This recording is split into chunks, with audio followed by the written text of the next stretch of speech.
Motorheads of the world rejoice. Yet another car manufacturer has announced plans to keep building newer and more advanced big displacement V8 engines. The death of the dinosaur internal combustion engine has been postponed once again, this time by Toyota. Now, personally, I'm more of a rotary guy myself, not that I can afford one, but you've got to respect a good V8, no matter which kind of car you're into. When Toyota dropped the V8 option on their Land Cruisers, with Turbo 6s now being the largest capacity option, many said that it was the end of the road for V8s in what used to be the staple of Australian off-road motoring, the V8 Land Cruiser. But Toyota have now announced that the V8 is back, baby, with plans for a high-powered twin-turbo 4.4-litre V8 donk, which will first appear in high-performance Lexus machines, but will be retuned as a workhorse motor for, among other things, future Land Cruisers. And this matters, or at least it does to someone like me, because I consider the internal combustion engine to be one of the modern wonders of the world. And putting aside my weird personal fetish for spinning triangles, I consider a turbo V8 to be one of the greatest triumphs of mankind. We literally took fire and compressed it into tiny little boxes that go up and down and boom, boom, go fast. It's incredible. And the V8s are not dead yet. Now, to be fair, Toyota are not the first to announce new big displacement V8s or even V12s. Mercedes-Benz had been downsizing their engines for a decade or so, putting these tiny little highly strung four-cylinder engines into their AMG C63, among others. Now, I'm old enough to remember when an AMG meant it was a V8 or bust. Well, Mercedes have finally found their balls, and they've announced that they're working on a new replacement for the now 11-year-old M178 4-litre V8 engine that they have. The new one will incorporate hybrid electrification, which is pretty much inevitable so they can meet the upcoming Euro 7 emissions standards. But even so, this new V8 is no shrinking violet, with the engine it's replacing having already achieved over 700 horsepower in AMG cars and 800 horsepower in partnership with Aston Martin. They're promising that this all-new engine will pack even more punch than the existing one. And speaking of Aston Martin, even V12s have life left in them, with last year's refresh of their 5.2-litre turbo V12 with over 800 horsepower and no electrification in sight, just a clever anti-lag system so that you get instant throttle response when you hit the shouty pedal.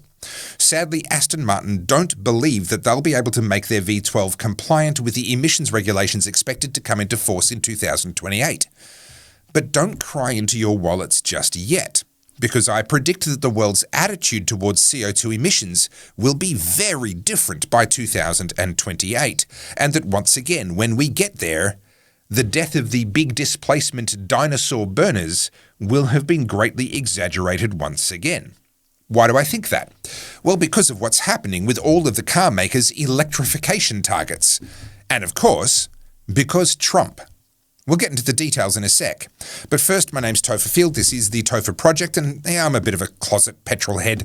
So when a story like Toyota announcing a new V8 comes along, you'd better believe I'm going to grab that story with both hands.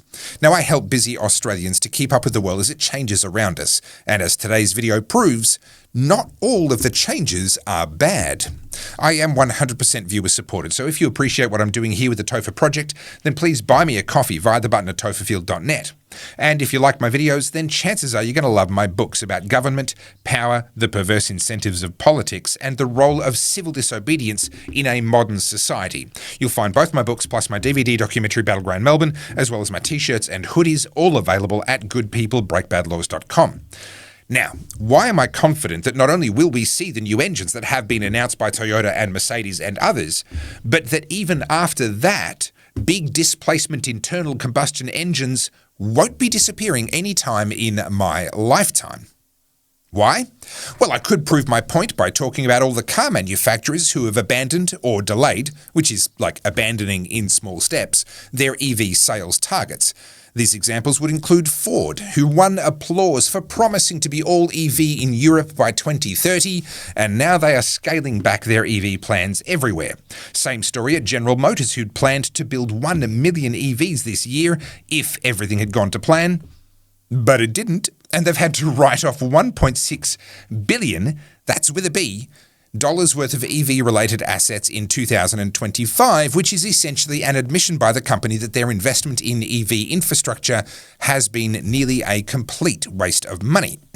Or I could mention Toyota, whose V8 announcement was the catalyst for this video, and who are in many ways the godfathers of hybrids with their Prius, and yet they are struggling to get traction for their pure EVs. It must be said, though, that their hybrids are performing very well. Pun fully intended. Mercedes played the game too, winning plaudits for promising to sell 50% EVs by 2025. Well, that's this year, and they've pushed that target back to 2030. And given that US sales are just 9% EVs, I think it's only a matter of time before Mercedes have to push that target back as well. Then there's Volvo, the world's most progressive car company who promised to be 100% EV by 2030. Thing is, the owners of Volvo, well, they also own Polestar, which are a 100% EV car company.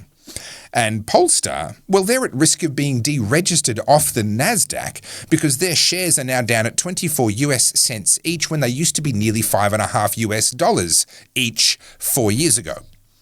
So yeah, that pure EV experiment will not be filling Volvo with confidence.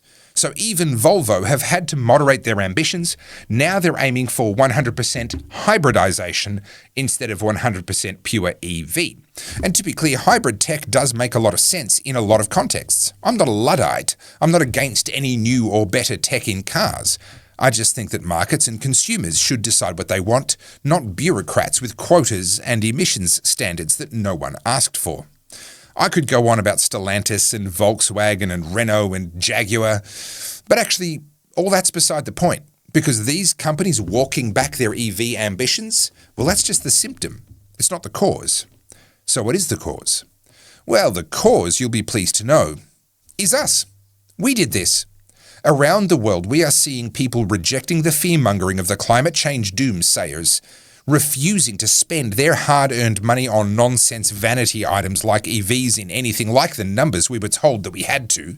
And in just the last 18 months, we've finally begun to see people speaking up in enough numbers that it is shifting the political poles and changing the political incentives.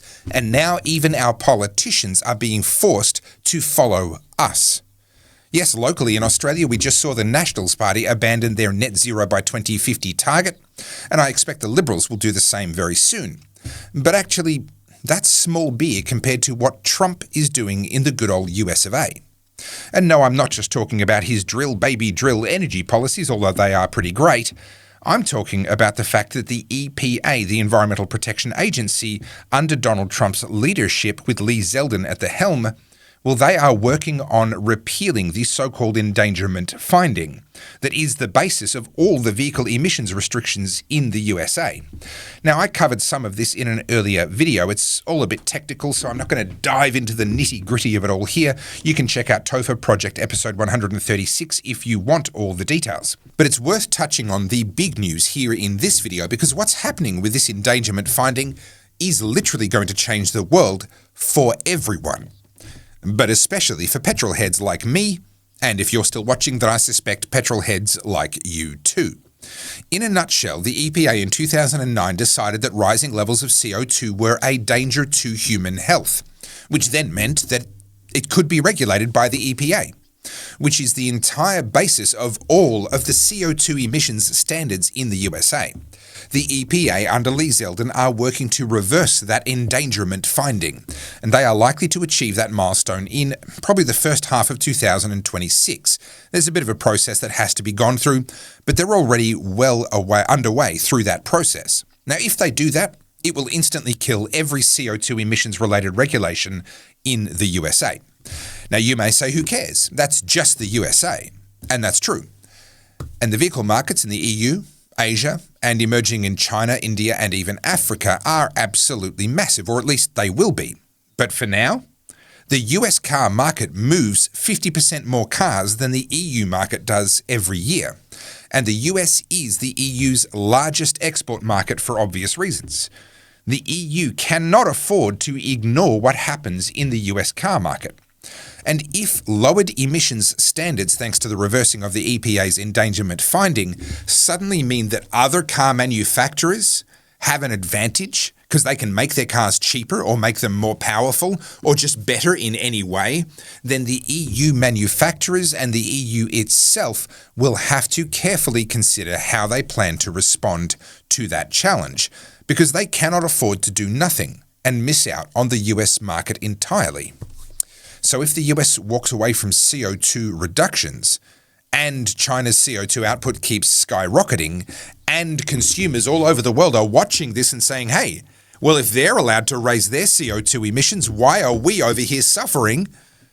Well, then, what starts in America, well, that will quickly spread to the rest of the world. Now, if Lee Zeldin does get this reversal of the EPA's endangerment finding done in the first half of next year, which I genuinely expect he will, that will allow 2 full years before the 2028 emissions targets that are widely expected to kill Aston Martin's V12. And I personally think that 2 years is probably long enough to save the V12. I think the ripple effect of Trump's actions will have reached the regulators in every car market by then. And whilst I don't expect the EU, for example, to remove their Euro emissions standards, in fact, I doubt they even know how to remove a regulation. They've never done that before. But I do believe that whilst they won't remove the existing regulations, there is a high probability that they will freeze their regulations at that Euro 7 level, which is the one that comes out next year. And thanks to Trump and Lee Zeldin, petrol heads like you and me will be able to enjoy absurdly powerful, joyously loud V8 and V12 engines. Yes, probably partnered with turbos and with hybrid systems, but nevertheless, still very much red-blooded, big displacement, multi-cylinder, dinosaur-burning, earthquake-inducing, grin-producing engines that would have made our ancestors proud. So enjoy the good news. Toyota are returning to the V8 club in style, but also enjoy the fact that as of now, I predict that the death of the V8 engine is dead. Now, if it could just bring that rotary back to life, well, then I'd die happy. My name's Topher Field. This is the Topher Project, and I help busy people like you to not only keep up with the news, but to actually understand what's going on.